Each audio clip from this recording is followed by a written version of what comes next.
ube hafi mu kiganiro cyacu cy'uyu munsi ubwo tugiye kukuganirira ku bantu batatu wakunze cyane nyamara batakiri kuri iyi si y'abazima. Ubu ni Yanga cyangwa se Nkusi Thomas, Kizito Mihigo ndetse na Yvan Buravan. Ntabwo bapfuye kera cyane ni vuba ngaha guhera 2020 cyane ko Kizito Mihigo we ariho yatabarutse cyangwa se akitaba Imana bitewe n'imyizerere yawe. Tugiye kukubwira amavu n'amavuko yabo, ibyo bagezeho, uburyo bazamutse mu kwamamara kwabo ndetse n'ibyo bazize.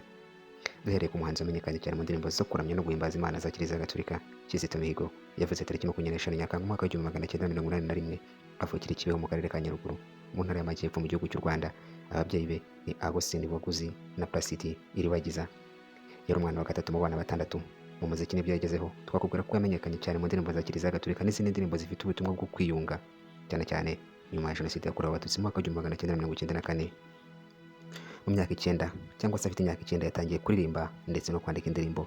Yari umwanditsi n'umuririmbyi, umucuranzi wa org, compositeur cyangwa se synth na piano. Bitewe n'uburyo byizera, yashinze Kizito Mihigo Peace Foundation yashyiraga mu imbaraga n'amafaranga ye mu kubaka amahoro n'ubwiyunge nyuma ya Jenoside yakorewe Abatutsi, amateka ndetse na politiki.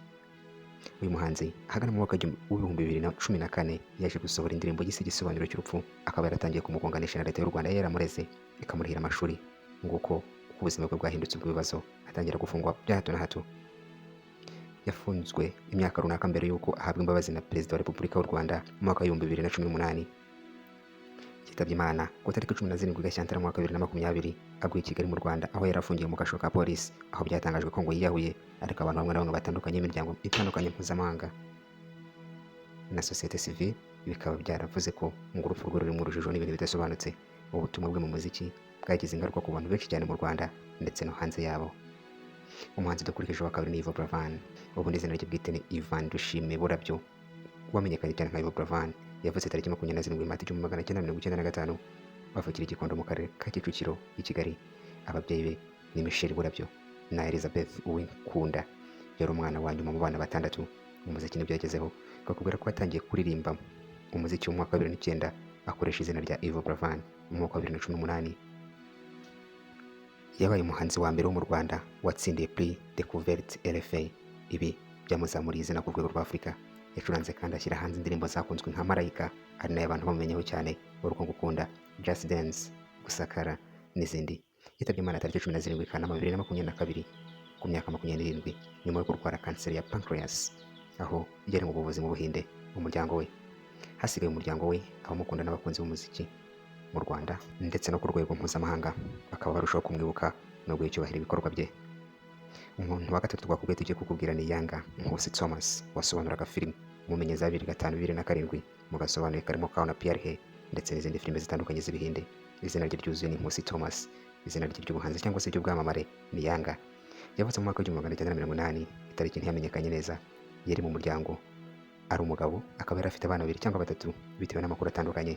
Umwuga n'ibyo yagezeho, yamenyekanye cyane mu gusobanura filime mu Kinyarwanda, agashyira amajwi mu ndimi z'Ikinyarwanda n'indimi z'iwacu, kimwe mu bintu byatumye abantu benshi cyane bakurikira filime nyarwanda zo hanze za Hollywood na Bollywood. Yatangiriye ibi ngibi ngakiri muto agana mu mwaka wa 1998, ariko yamenyekanye cyane hagati y'umwaka wa 2000 na 2013. Icyo yakoze mu gusobanura filime cyahinduye umuco wo kureba filime mu Rwanda kandi yakundwaga cyane n'abantu benshi. Urupfu rwe icyo twari kubwira no kwitabye Imana mu mwaka wa 2022 azize indwara yararwaye bivugwa ko ari kanseri y'umwijima cyangwa se ibindi bibazo by'ubuzima bitandukanye. Yapfuye muri South Africa aho yari ajyanywe kuvurwa.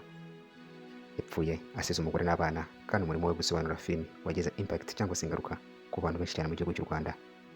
Icyo twakubwira kuri aba batatu rero ni uko Kizito Mihigo, umuhanzi w'injyana gatolika waharaniraga amahoro n'ubwiyunge, yaranzwe n'amateka yo kwanga umugayo ndetse urupfu rwe ngo rukaba rwarababaje abantu benshi. Yvan Buravan ni umuririmbyi wagerageje ijwi ryiza cyane akaririmba injyana R&B na Afrobeat. Yegukanye ibihembo mpuzamahanga nka Prix Découverte RFA 2018. akaba yarapfuye akiri muto arwaye kanseri. Yanga cyangwa se Nkusi Thomas, umwe mu batangiye umwuga wo gusobanura filime mu Kinyarwanda, byaranzwe no gufasha abantu benshi kumva sinema. Yapfuye yishwe n'indwara nawe mu mwaka wa 2022. Gushimiye gukurikira ibiganiro byacu bya buri munsi. Ibiganiro byacu biragaruka. Bari kumwe na Sylvain. Wibuke kutasubscribe munsi y'iyi video. Ciao.